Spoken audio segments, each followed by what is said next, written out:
La relación entre los familiares de los encausados, la búsqueda de intermediación de personas cercanas a Fidel Castro, la denuncia presentada en contra del propio Fidel, detalles vinculados con el proceso de excarcelación de los presos políticos en 1979, así como temas más cercanos a lo estrictamente personal y humano, trascienden en el final de esta conversación que sostuvimos con Iliana de la Guardia, la hija de Antonio de la Guardia Font, justo cuando se cumplieron 35 años del proceso judicial conocido como la causa número 1 de 1989.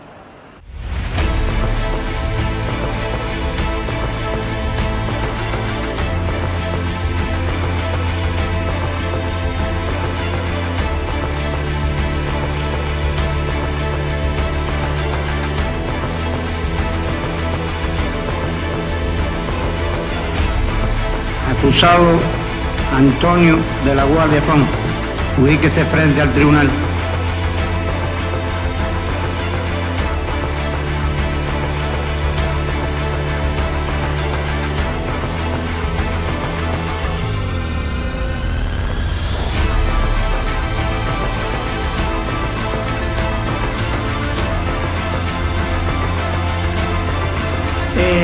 Porque todo lo que yo hago, mi jefe lo discute al máximo nivel. Textualmente.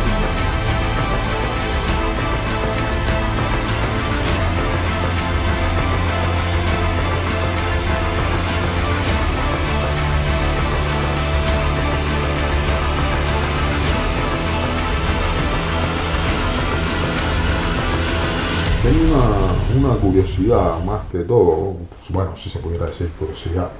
Durante todo el proceso del juicio propiamente, los familiares intentaron tener contactos entre ustedes y de alguna manera, digamos que organizar un frente común para enfrentarse a lo que evidentemente era una injusticia. No, por un lado porque nosotros no nos conocíamos mucho. No. Es decir, las personas que trabajaban con mi padre no habían desarrollado relaciones familiares entre estos colaboradores. Y por otro lado, porque todas las familias están muy vigiladas. Entonces, como las autoridades del gobierno, la seguridad del Estado se había dedicado a mostrar que nos estaban controlando y que si intentábamos hacer algo que no correspondía, podía repercutir sobre los acusados y sobre nosotros mismos. Yo pienso que los familiares lo que hicieron fue cada grupo familiar estar entre ellos, y finalmente no se dio esto que aparece en muchos países, sobre todo democráticos, Sí. donde hay la posibilidad de juntarse para crear un grupo de familiares, un comité de defensa de los acusados. En Cuba esto no pasó.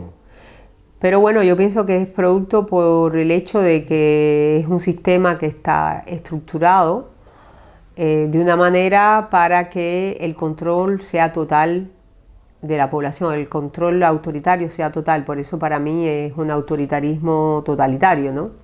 Quiero irme al año 1979, porque ese año es recordado por la liberación de más de 3.000 presos políticos, resultado de encuentros entre Fidel y personas influyentes del exilio cubano en Miami, entre ellos el banquero Bernardo Benes. Cuenta el periodista uruguayo José Fiat Zapata en su libro El Gran Engaño que su padre, Antonio de la Guardia, fue el propiciador o figura importante de aquel proceso de acercamiento. ¿Es cierto ello? ¿Tiene conocimiento de qué fue lo que hizo Tony entonces? Sí, es cierto que mi padre fue una de las personas más importantes en las negociaciones entre el gobierno americano y el gobierno cubano para que la relación entre los cubanos de Estados Unidos y los cubanos de la isla pudiera reanudarse. Es a partir de esta fecha que empieza lo que se llama los viajes de la comunidad.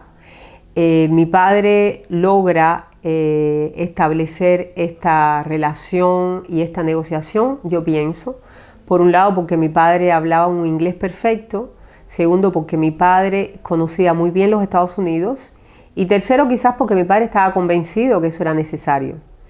Y dio la gran coincidencia en que había una administración americana que quería que esto ocurriera y que Fidel Castro lo sintió como una posibilidad para cambiar un poco el tipo de relación y tensión que había. Bueno, después sabemos que esto se logró dar y justo hasta ahora ya han seguido los intercambios entre los familiares de Estados Unidos y Cuba que pueden verse, porque hasta ese año los cubanos que estaban en Estados Unidos no podían regresar más a Cuba.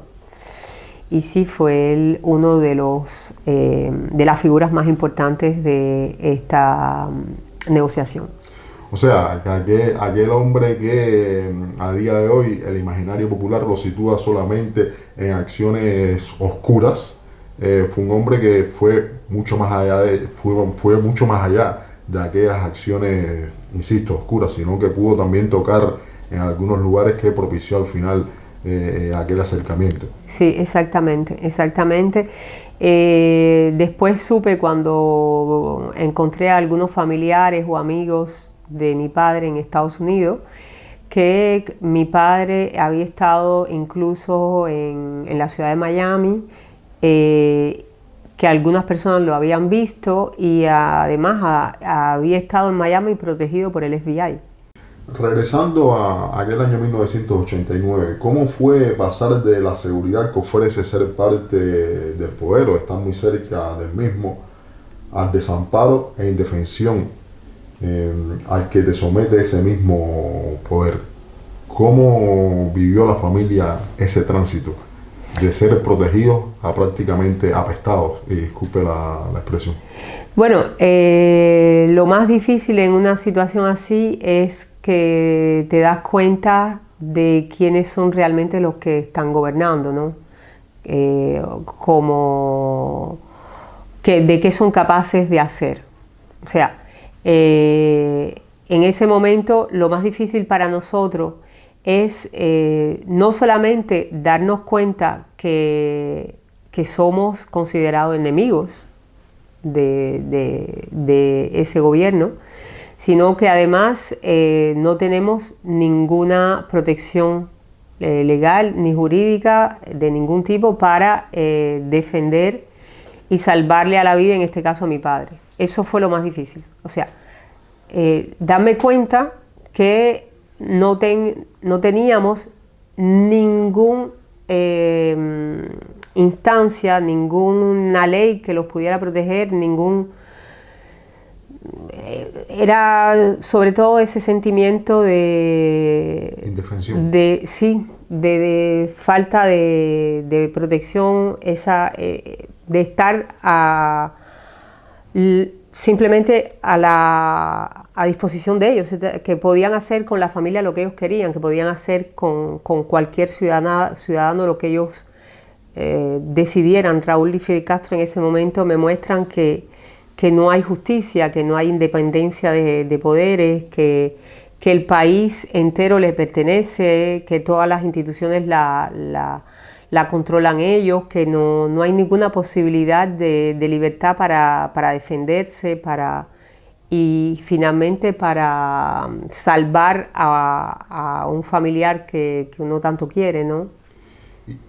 Y hablando sobre este particular, ¿no? Sobre lo que representaba Raúl, lo que representaba Fidel y lo que representaron en todo aquel proceso, que en definitiva trataban de evadir todo tipo de responsabilidades. Ese supuesto pacto entre Fidel y su padre, que usted lo daba por hecho, ¿en algún momento ustedes trataron de llegar a algunas personas de la esfera de poder cercana a Fidel para reclamarle o para hacerle ver, hay un pacto por el medio que Fidel lo está rompiendo, lo está deshaciendo antes que se produjera el fusilamiento. Tocaron alguna puerta, ya digo, propiamente del poder, y digo propiamente del poder porque se comenta de que ustedes hicieron gestión a través de García Márquez, pero propiamente del estamento del poder cubano, ¿tocaron alguna puerta? Nosotros lo que pudimos hacer fue pedirle a García Márquez que interviniera para que la pena de muerte no se aplicara. Gracias a que mi esposo conocía personalmente a García Márquez. Por otro lado, ya esto es la última gestión que hacemos, es pedir al despacho de Fidel Castro que nos reciban con una carta de mi abuela, no, es decir, de la madre de mi padre, para que no se aplique la pena de muerte. Y estas dos son las dos únicas instancias del poder que nosotros contactamos. Mi abuela, por su lado, ella escribe al Vaticano pidiendo que intervenga para que no se dé la pena de muerte, porque mi abuela era muy católica. Y nunca hubo respuesta a esos pedidos. Sí, bueno, el Vaticano sí le respondió a mi abuela diciendo que ellos iban a pedir que la pena de muerte no se aplicara. Y en el caso de García Márquez, él dijo que que él pensaba que ni los amigos ni los enemigos de la revolución estaban a favor de aplicar la pena de muerte, y que él de todas maneras le iba a decir a Fidel que pensaba que era mejor que no la ratificara. Y si se produjo la conversación o no de García Márquez con Fidel, Fidel hizo oído sordo, teniendo en cuenta el desenlace final. Sí. Quiero avanzar el tiempo porque al principio decía que ya son más de 3 décadas que ustedes viven aquí en Francia. ¿Y en qué momento y por qué se plantean seguir su vida lejos de Cuba? Salir de Cuba para nosotros se convirtió en una prioridad porque estaba preso nuestro tío Patricio de la Guardia. Sabíamos que estaba en condiciones muy malas y teníamos temor por su vida. Como mi esposo es argentino, en aquella época pedimos el permiso para salir de Cuba porque pensamos que era lo mejor. Ya después, fuera de Cuba, decidimos establecernos en Europa, en Francia en particular, porque nos dio una acogida muy positiva, muy buena. Para mí, Francia nos mostró su solidaridad, su comprensión con lo que se había vivido. Fue el primer lugar donde las personas que nos recibieron en aquel momento sabían que lo que se había cometido era un asesinato político. Estas personas que nos recibieron, entre ellos varios periodistas y políticos, decían claramente que era el último proceso de Moscú. Y cuando me encuentro aquí en Francia rodeada de personas que me escuchan y que yo explico lo que vivimos en ese proceso, estas personas no lo ponen en duda, entienden cómo funciona el proceso en un país totalitario, autoritario, y nos dan finalmente el asilo político. Por lo tanto, nosotros nos establecemos aquí y hacemos nuestra vida aquí, siempre pensando cómo liberar a mi tío Patricio de la Guardia en un primer tiempo, y después también pensando cómo ayudar a liberar a otros presos políticos, cómo hacer para contribuir a un cambio hacia un Estado democrático, cómo contribuir a ese proceso si en algún momento se da. Y en Francia hemos aprendido mucho porque Francia tiene una historia democrática muy antigua y es un sistema donde las diferencias políticas son completamente aceptadas, incluso en la cultura francesa. Enero de 1999. En ese entonces usted presentó una denuncia ante el Tribunal de Apelación de París contra Fidel Castro por tráfico de drogas. Usted decía que hacerlo era, y cito textualmente, corríjame si no es así, como una liberación, como si por fin estuviera haciendo algo bueno por mi padre, algo que está incluso más allá de nosotros, él y yo, algo moral. Aquel gesto significaba el fin de un capítulo negro de su vida y el comienzo de una nueva etapa. Aquel momento fue el momento de hacer justicia por mi padre, mostrar que Fidel Castro es responsable de ese tráfico que condenó mi padre a la pena de muerte y que Fidel mismo ratificó. Era decir, usted no va a quedar esto que ha hecho impune. En aquel tiempo, el juez Garzón de España había enviado un pedido de arresto a Pinochet.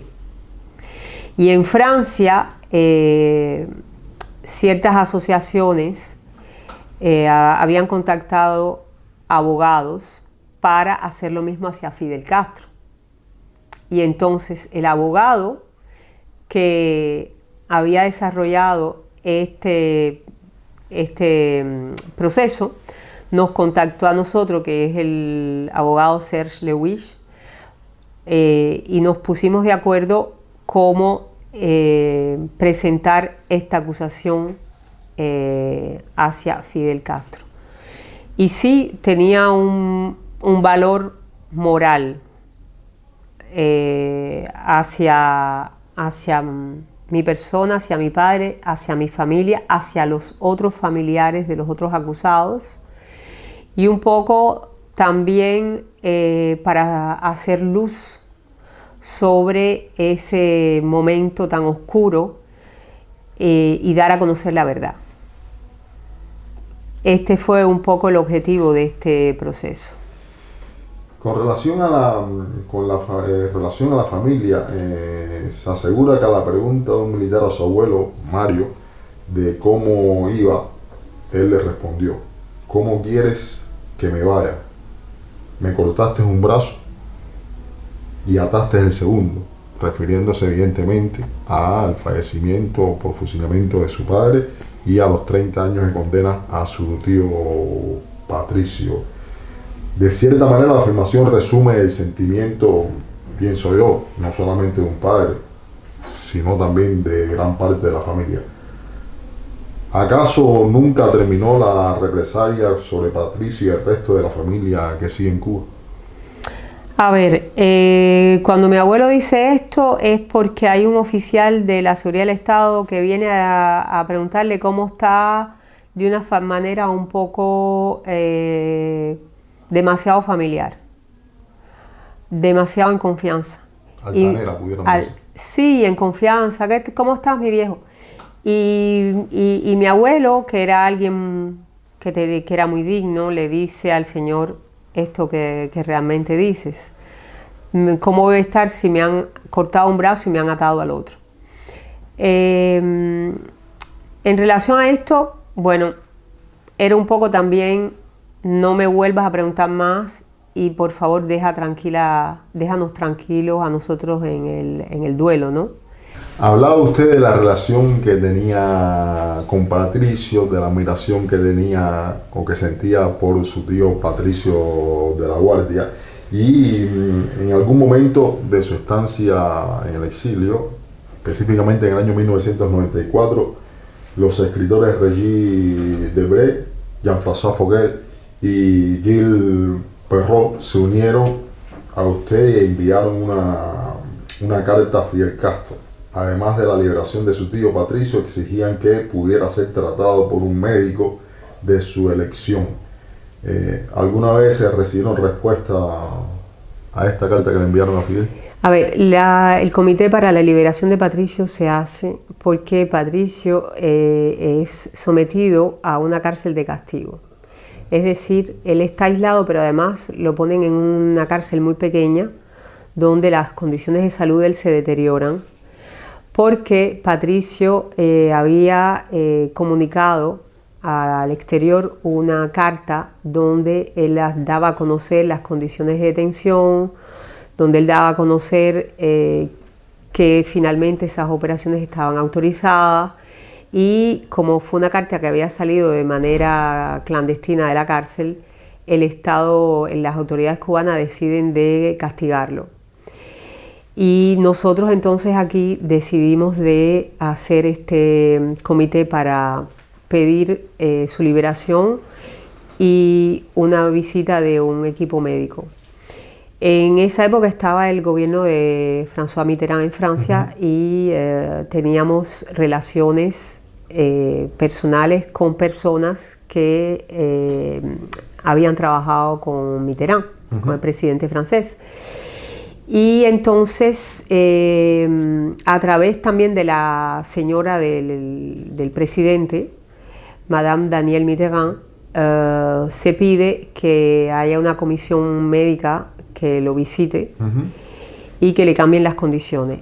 Y Fidel Castro acepta, a pedido de Danielle Mitterrand, y permite que una comisión de la organización Médicos Sin Fronteras vaya y lo visite. Y es a partir de aquí que a Patricio lo dejan salir de la cárcel de castigo. Es muy importante que esto se haga porque estaban diciendo que Patricio a lo mejor tendría un cáncer, que estaría muy mal, y al final sabemos que bueno, que no tenía nada de esto, que simplemente le había perdido mucho peso y que estaba muy mal de salud por la condición de detención simplemente. Y bueno, a partir de ahí lo dejaron en una cárcel aislado, solo, pero no de castigo. Y ahí cumplió muchos años más. Quiero detenerme un momento en los otros encausados, en los familiares de los otros encausados, porque durante toda esta conversación usted se ha referido con muchísimo respeto al resto de los familiares. Sin embargo, a mí me llama la atención que la única voz que se ha alzado durante todo este tiempo para denunciar lo que estuvo ocurriendo entonces y de manera pública es la voz suya. ¿Qué opinión le merece, sin juzgar por ningún tipo, o por qué cree que ha sido así y no de otra manera? A ver, yo pienso que cada persona puede tener sus razones. Es muy difícil decir cuáles son las razones globalmente de los familiares de los otros familiares para no hablar, ¿no? Yo puedo interpretar por un lado qué es lo que suceder en este tipo de situación, es que hay muchos que quieren pasar a otra cosa. Pasar página. Pasar la página. Yo pienso que hay personas que el hecho es muy doloroso y revenir al hecho es muy difícil emocionalmente. Yo pienso que también hay que tomar en cuenta que son personas que crecieron y que han vivido en un sistema totalitario, muy autoritario, dictatorial, que Por supuesto, una de las cosas más importantes de estos sistemas es reprimir, presionar, y puede ser que sea también muy difícil para las personas poder hablar sabiendo que hay mucha presión, que puedan haber consecuencias sobre ellos, sobre sus vidas. Todo esto se mezcla y no podemos hacer en general ningún juicio de valores, ¿no? Arnaldo Ochoa Sánchez, Antonio Tony de la Guardia Fon, Amado Padrón, Jorge Martínez, fueron los que en definitiva terminaron siendo fusilados por aquella causa del año 1989. Los hijos, más allá de la familia de manera general, ¿en algún momento han dialogado? No. No. Yo nunca he podido hablar con los familiares de Ochoa ni de Martínez. Es muy difícil. Además yo vivo aquí en Francia, no vivo en Cuba. Es muy complicado y además quizás por no sé, por pudor también. Hay personas que no se atreven a hablar y ni a ponerse en contacto conmigo. Es muy complicado el tema. De aquel último encuentro con su padre, de aquella conversación, que evidentemente no quiero que me dé sus detalles porque seguramente fue muy íntima, ¿alguna promesa hecha a su padre aún por cumplir? Lo más importante fue sobre todo conversación familiar en relación a mi posición de hija mayor para ocuparme de la familia, de los abuelos y de mis hermanos. ¿Cómo recuerda a su padre? Mi padre lo recuerdo como alguien muy bueno, que como padre era alguien increíble, como hombre con sus subordinados también, porque siempre tuve una opinión dada por las personas que estaban cerca de él como alguien muy querido, alguien que contradictorio en el sentido que por un lado podía ser militar y por otro lado podía ser artista, lo cual en la visión de los ciudadanos ven al militar simplemente como alguien muy rígida, con mucha autoridad, y sin embargo mi padre no era así. Mi padre tenía una parte un poco bohemia de ese artista creativo, alguien también muy suave, muy comprensivo. Él me decía a mí que yo era su princesa. Entonces tenía siempre con él una relación muy buena y tenía esa capacidad él de escuchar siempre todas las opiniones, de no ser alguien autoritario, alguien un poco aventurero también. Yo pasaba mis vacaciones con él siempre en el mar, en un barco de vela de la familia. Y bueno, era alguien que no hubiese querido perder tan joven, con 51 años. En un momento él me dijo, bueno, tendrás el recuerdo de un padre joven, y eso es algo bueno, porque no tendrás el recuerdo de un padre muy mayor. Pero de verdad hubiese querido que todavía estuviera vivo. ¿Y escuchar a Elvis Presley le recuerda a su padre? Escuchar a Elvis Presley, Bruce Springsteen, el músico de rock.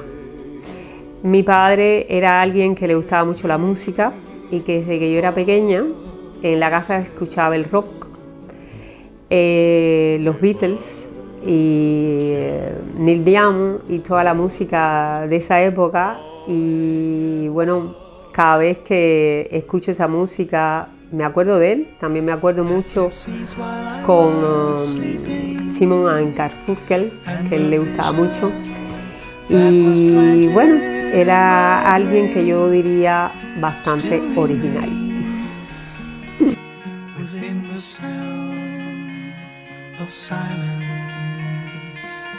In restless dreams I walked alone. Pues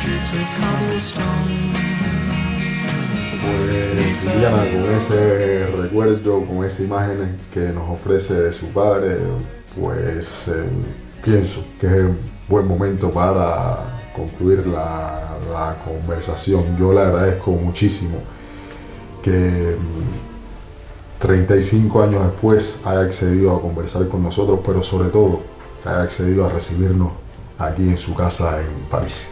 No, y gracias a ti por darme este espacio tan importante para hablar de lo que fue la injusticia de la causa número 1 y sobre todo de dar a conocer quién era mi padre. Muchísimas gracias, Ella. Gracias.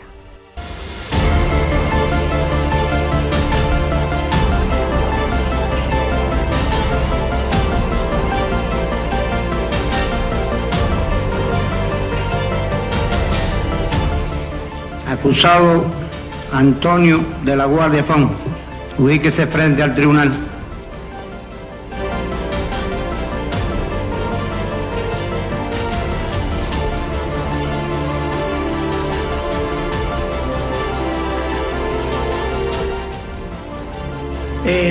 Porque todo lo que yo hago, mi jefe lo discute al máximo nivel.